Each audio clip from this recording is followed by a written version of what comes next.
après analyse et adoption de la politique salariale équitable dans l'administration publique burundaise au Conseil des ministres du 2 mars 2022,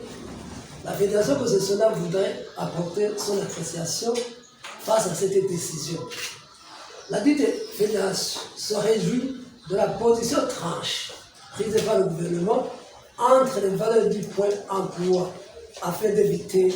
que la réforme introduite dans le système de rémunération ne vienne pour constituer un problème au lieu d'être une solution aux questions soulevées par les syndicats. Cela prouve que l'État est préoccupé par l'équité dans les rémunérations de ses cadres usagers. Le fait d'adopter la valeur cancer comme valeur du point emploi et qui exige le déblocage d'une enveloppe de 125 milliards en vue de la mise en œuvre de cette politique longtemps attendue est un geste qui donne issue favorable aux préoccupations de la concessionnaire. Cela montre que le gouvernement vient de marquer un pas de géant puisqu'au Conseil des ministres du 7 juillet 2021, il avait promis que 34 milliards pour toute la réforme, soit une augmentation de 91 milliards. Cette enveloppe va permettre de rapprocher les salaires qui étaient très disparates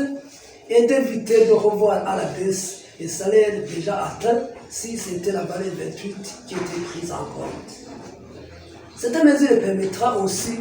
de réduire le mouvement de demande et de transfert vers les secteurs jugés les plus favorisés, puisque à travail égal, on aura salaire égal.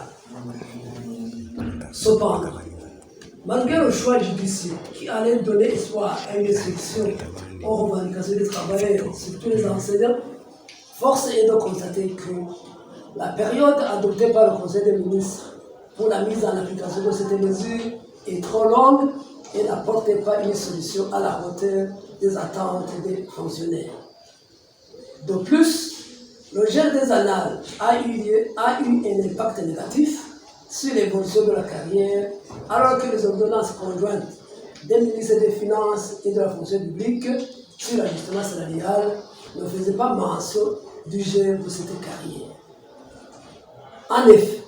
le comité technique de pilotage avait proposé une période de 5 ans compte tenu de la longue période de gel des annales primes et indemnités. Cette période avait été pensée aussi en tenant compte de la taille des salaires des fonctionnaires burundais qui restent très bas. De plus, le comité technique de pilotage a analysé le document de l'étude et a trouvé que l'entrée dans le nouveau système de rémunération devrait passer d'abord par le déblocage de la carrière des travailleurs, sans toutefois demander la régulation régulière et relative. La demande de déblocage de la carrière se fonde sur le fait que la situation actuelle montre qu'un fonctionnaire burundais qui a été engagé en 2016 touche le même salaire que celui recruté en 2022, alors qu'il a régulièrement eu ses bulletins de notation. Pour les syndicats affiliés à la concessionnaire, l'organisation d'une rencontre telle que recommandée par le Conseil des ministres revêt un caractère urgent en vue d'analyser les modalités de sa mise en application et échanger sur le déblocage et l'évolution de la carrière. En terminant, les syndicats des enseignants affiliés à la concessionnaire voudraient encore une fois remercier le gouvernement pour avoir affiché une attitude de compréhension des revendications des travailleurs et lui demande d'avoir la même compréhension à ce qui est de la période de mise en application de la politique salariale et du déblocage de l'évolution de la carrière des travailleurs.